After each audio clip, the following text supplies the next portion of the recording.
Hello World et bienvenue sur Codapic. Dans cette vidéo, nous allons voir ensemble comment créer un formulaire avec Bootstrap. Pour cela, je vous invite à cliquer sur ce lien que vous trouverez en description de cette vidéo. Ensuite, une fois arrivé sur cette page, vous allez descendre, puis, une fois ici, vous cliquez juste ici afin de copier ce code et ensuite, vous descendez et vous allez aussi récupérer tout ce code. Donc, vous cliquez aussi juste ici. Et une fois ça fait, on va aller directement dans notre éditeur de code. C'est parti! Une fois que vous avez collé votre code, on va aller d'abord dans un premier temps regarder à quoi ressemble le formulaire avant de l'arranger. Pour cela, on va utiliser le GoLive que nous avons dans notre éditeur de code. C'est une extension que j'utilise et qui s'appelle Live Server. Vous pouvez la trouver juste ici. Vous cliquez sur Extension, donc sur cette icône qui est là, et ici, vous écrivez Live Server. Et normalement, il va apparaître en premier, donc il est juste ici. Et ici, vous avez juste à cliquer sur Installer. Pour moi, il est marqué désactivé, mais parce que je l'ai installé déjà depuis un petit moment. Voilà, donc une fois ça fait, vous allez avoir ce petit bouton ici, où il est écrit Go Live. Vous cliquez dessus, et une page internet va s'ouvrir. Donc, je vais vous montrer à quoi ressemble le site tout de suite. Voilà donc à quoi ressemble notre formulaire de contact. Comme vous pouvez le voir, il y a plusieurs champs. Ici, on a first name, donc le prénom, last name, le nom de famille, on a le champ email, le champ password, donc le mot de passe. On a ici deux champs pour les adresses. Et on a aussi ici donc un champ pour la ville, un champ pour le pays et ici un champ zip. Et bien sûr avec un petit check et le bouton du coup pour s'inscrire. Mais après nous, on va pouvoir changer le texte. Donc ici, on peut voir qu'on a des champs en plus qu'on ne pourrait peut-être ne pas avoir besoin. Donc c'est pourquoi je vais retirer celle-ci, adresse 2. Je vais retirer aussi le zip et peut-être retirer le check me out. On verra plus tard. Donc, on garde ça en tête et on va aller un peu changer ce formulaire et aussi, pourquoi pas, le rendre plus petit. Nous revoilà sur notre éditeur de code. On va commencer par récupérer ce code. Donc ça, c'est la partie first name et la partie last name. On va faire CTRL-C. Donc je sélectionne, puis je fais CTRL-C, CTRL-X pour couper. Je vais dans la balise forme. Je descends l'autre bout de code. Et ici, je colle. Voilà. J'arrange un peu mon code. Là, je remonte un peu tout ça. Je fais CTRL-A, puis CTRL, SHIFT et B. Donc ça aussi, c'est une extension que j'utilise et qui s'appelle Beauty, il me semble. Je vais vérifier ça de suite. Alors, hop, ça, je vous montre tout. Beauty, ouais, voilà, c'est celle-ci. Donc vous pouvez aussi l'installer.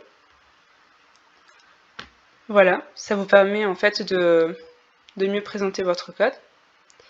Donc ici, lorsque vous êtes là, vous avez donc tout votre formulaire qui est placé dans une balise forme. Donc, ce qu'il va falloir faire, c'est arranger tout notre code pour que tous les champs puissent bien se présenter. Donc, on va commencer par retirer le G-3. Et afin que notre formulaire puisse être beaucoup plus petit, parce que comme on l'a vu tout à l'heure, le formulaire en fait prenait beaucoup trop de place. Donc, je vais tout simplement mettre un col-6 pour que le formulaire soit basé sur 6 colonnes. Ensuite, je vais ajouter une marge tout autour du formulaire. Donc pour ça, je vais mettre M-5. Et comme ça, il y aura une marge tout autour du formulaire et le formulaire ne sera pas collé au bord, donc à la limite du site. Voilà pour ça. Ensuite, donc là, pareil, j'enlève ça. Donc, une fois qu'on en est là, on va aller retirer les champs dont on n'a pas besoin. Donc, on va aller retirer la balise, cette balise zip. Donc là, ici, on est dans la partie zip. Donc, je viens ici, je sélectionne et je supprime. Ensuite, on avait dit qu'on ne gardait pas le champ adresse 2. Donc on va faire la même chose. On va sélectionner le code. Donc je clique sur la première div en fait, dans laquelle on a inclus ce code. Donc je clique dessus pour savoir où se trouve sa balise de fermeture et je vais venir sélectionner le tout, puis je supprime. Voilà. Donc maintenant ce qu'on va pouvoir faire, c'est changer un peu le texte qu'il y a dans les champs. Donc pour cela, on va aller déjà rajouter ici des noms de pays. Donc c'est dans la balise option, on va pouvoir mettre France. Ensuite, je fais un copier, je sélectionne, je fais CTRL-C et je viens juste coller en dessous. Donc, je sais pas, on pourrait peut-être mettre USA, mettre Maroc aussi comme autre pays. Ici, on va écrire en français déjà. Choisissez votre pays. Voilà. Ensuite, on enregistre. Donc, j'enregistre toujours en faisant CTRL-S. Maintenant, on enlève state et on va pouvoir mettre pays aussi. On change city et on écrit ville. Je vais juste retourner en haut pour vérifier quelque chose. Donc là, j'ai bien la balise forme. Voilà, je vérifie juste qu'il ne manque rien. Et étant donné en fait que on n'a pas besoin, étant donné qu'on a un row au-dessus, on n'a pas besoin de remettre une classe row juste ici. Donc on va pouvoir retirer ça. J'enlève cette balise. Et voilà. Donc une fois ça fait, on va pouvoir continuer à faire des changements. Donc ici, on voit qu'on a un placeholder. Donc le placeholder, c'est le texte qui va se trouver dans le champ. Et non, étant donné qu'on parle en français, on va mettre prénom. Bon, après, si vous voulez changer, vous pouvez mettre la langue que vous souhaitez. Là, c'est vraiment comme vous voulez. Donc juste la partie visible, on va écrire en français. Donc là, je mets prénom. Ensuite, je descends, on vérifie le reste. Ici, à la place de last name, on va mettre nom. Nom de famille même. Ensuite ici, on peut laisser email. On regarde le reste. Pareil ici, on change l'orthographe. Voilà, donc normalement là ça m'a l'air bon.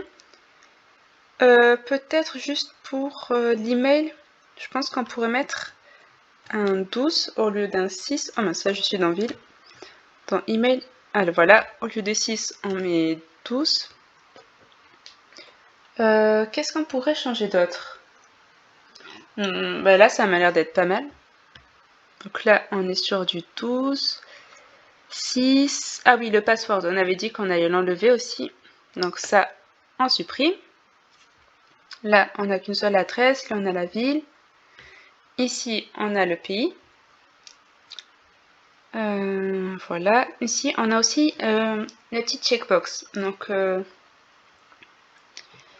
on n'est pas obligé de garder ça non plus. Après, si vous voulez rajouter une petite checkbox avec, comme on le voit souvent dans les formulaires, j'accepte les termes et conditions d'utilisation ou ce genre de choses, vous pouvez le garder et vous avez juste à changer ce petit bout de code. Enfin, plutôt ce petit bout de texte. Donc là, je vais juste le supprimer. Et ici, pour le bouton, on va changer aussi le texte. Donc je vais mettre envoyer. Voilà, là, ça m'a l'air d'être pas mal. Peut-être revoir un peu le nom des classes. Donc ici, on a vu le row. Donc là, c'est pour donc les ranger. Donc là, ça va être mis en rang, donc à l'horizontale et pas en colonne.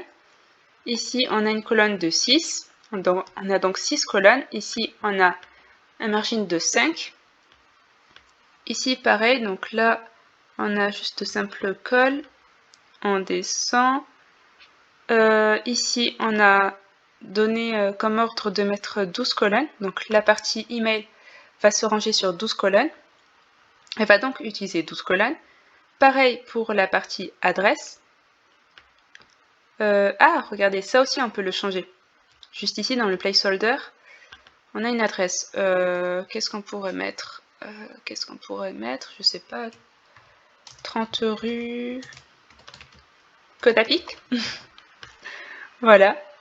Quoi d'autre? Ben, normalement, là, ça devrait être bon. On fait CTRL-S pour enregistrer. Peut-être qu'on pourrait aussi arranger notre code. On fait CTRL-A. Puis, on utilise le raccourci de l'extension. Donc, c'est CTRL, SHIFT, donc la flèche du haut, et B.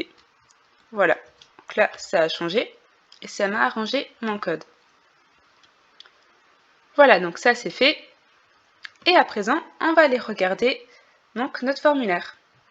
Comme vous pouvez le voir, on retrouve bien la marge que l'on a créée autour du formulaire.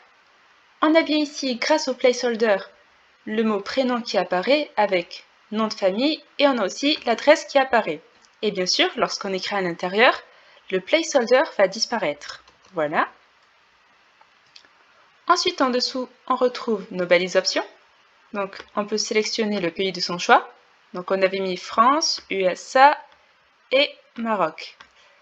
Ensuite, ce qu'on peut voir et que l'on pourrait changer aussi, c'est le bouton envoyer. On voit qu'ici, qu'il est beaucoup trop collé à ce champ de texte. Donc, on va retourner dans notre éditeur de code et rajouter une margine juste au-dessus du bouton envoyer. Ok, alors maintenant qu'on est sur notre éditeur de code, on retourne dans la partie bouton et juste ici, dans la classe, on va rajouter my-2.